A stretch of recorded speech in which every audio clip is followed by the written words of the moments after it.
तो मैंने अपना टीचिंग करियर शुरू किया था जून 2015 में, और जून 2015 से लगा के 2019 मार्च तक, आज तक एक मैं डिस्क्लेमर दे दूं, मैं किसी भी इंस्टीट्यूट से परमानेंटली एसोसिएट नहीं रहा हूं। मैंने एज अ फ्रीलांसर ही पढ़ाया है, हर इंस्टीट्यूट में फ्रीलांसर पढ़ाया, जिसकी वजह से मैं बहुत इंस्टीट्यूट में और बहुत सिटी कवर कर पाया हूं। तो ये मैंने आज याद कर करके लिखा कि भाई मैंने कहां कहां पढ़ाया है। तो सबसे पहले मैंने दिल्ली से शुरुआत करी थी, फिर सागर, ग्वालियर, है ना, ग्वालियर में, और कई शहर में तो मैंने बहुत मल्टीपल बैचेस पढ़ाई है। इवन ग्वालियर में मैंने MITS की स्टूडेंट की बहुत बार पढ़ाया है। जबलपुर, इंदौर, भोपाल, उज्जैन, नागपुर, रायपुर, भिलाई, इलाहाबाद, प्रयागराज बाद में हुआ। मैंने जब पढ़ाया था तब इलाहाबाद ही था। इलाहाबाद में भी एक 2 बैचेस था यहाँ पे, यूनाइटेड कॉलेज में भी बेच लगती है, NIT का क्राउड आता था पूरा का पूरा, और पुणे में, जलंधर में भी 2 बैचेस थे, NIT जलंधर का था बैच, और LPU के अंदर है ना, जलंधर में जो LPU कॉलेज है उसके अंदर एक बैच लगती थी। तो ये सारा का सारा कोचिंग इंस्टीट्यूट का सेटअप हुआ करते थे, वो अलग अलग शहर में फ्रीलांसर फैकल्टी के तौर पे बुलाते थे और पढ़वाते थे। तो इस तरीके से हमने बहुत शहरों में पढ़ाया। रुड़की हो गया, रुड़की में भी मल्टीपल बैचेस मैंने पढ़ाई है। देहरादून, आगरा, केक काटा है हमने, आगरा में जाते जाते बहुत, ताजमहल भी घुमा हूं मैं। तो मैं जितनी प्लेसेस पे पढ़ाया हूं, साथ साथ में मैं बहुत ज्यादा एक्सप्लोर भी किया हूं, बहुत ज्यादा। मैंने फेसबुक पे फोटो भी बहुत बार डाल रखे हैं। मथुरा में पढ़ाया है, गोरखपुर में पढ़ाया है, जयपुर, कोटा में बहुत मल्टीपल बैचेस पढ़ाई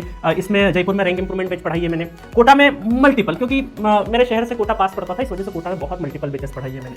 उसके बाद क्या हुआ, 2019 जनवरी के मंथ में मेरी शादी हो गई। शादी के बाद क्या था कि भाई इस तरीके से पूरा इंडिया हिंदुस्तान घूमना नहीं था, आपको लाइफ में और जगह भी टाइम देना था। इस वजह से मैंने क्या किया, वीकेंड बैच ज्वाइन किया। वीकेंड बैच के साथ, जिसमें सिर्फ सैटरडे और संडे पढ़ाना होता था। तो 2019 मार्च से 2020 मार्च के बीच में मैंने मुंबई, अहमदाबाद, वडोदरा, आनंद और सूरत, इन 5 शहरों में सिर्फ सैटरडे संडे क्लास ली।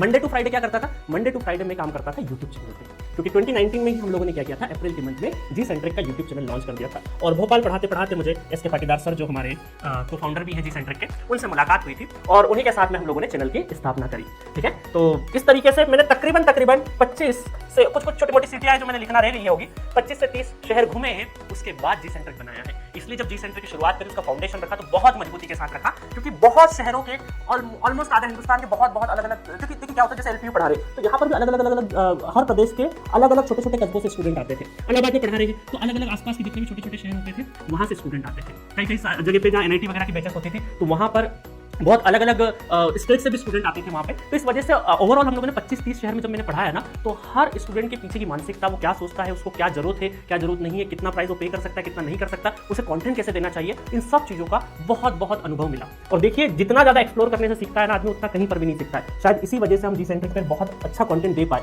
और इसी वजह से मेरे जितने सेंटर पर पढ़ाए ना, तो वहाँ पर बहुत सारी फैकल्टी से कॉन्टेक्ट बना, लाइक अनंत शेखर सर हो गए, ब्रिजकिशोर सर हो गए, ये सब फैकल्टीज कहीं ना कहीं मुझे साथ में पढ़ाते हुए, कभी कोई इसी की बेच ले रहा है, मैं डबल की बेच ले रहा हूँ, तो कॉन्टेक्ट बना, तो उन्हीं फैकल्टी को हम लोगों ने ऑनबोर्ड किया जी सेंटर पे, ताकि आपको ब्यूटीफुल कंटेंट मिल सके। ठीक है, तो इस तरीके से मेरी जर्नी रही पर्सनली।